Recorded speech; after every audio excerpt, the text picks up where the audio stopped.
నన్ను జైల్లో పెట్టారు ఏ కారణం లేకుండా.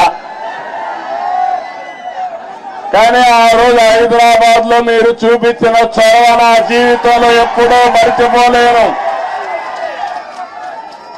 ఇప్పుడు సెంటర్ లో గాని అదే మాదిరిగా గచ్చిబౌలిలో మీటింగ్ పెడితే రెచ్చిపోయిన ఉత్సాహంతో నాయకులు లేకపోయినా మేమే నాయకులని చెప్పి లక్షల మంది వచ్చారంటే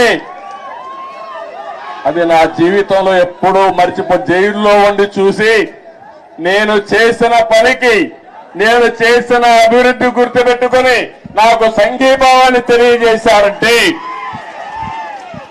ఆ రోజే నేను అనుకున్నా నా జన్మ చరితార్థకమని. ఇక్కడే కాదు ప్రపంచం మొత్తం అన్ని 70-80 దేశాలు, ఆ దేశాల పేర్లు కూడా నాకు తెలియవు కానీ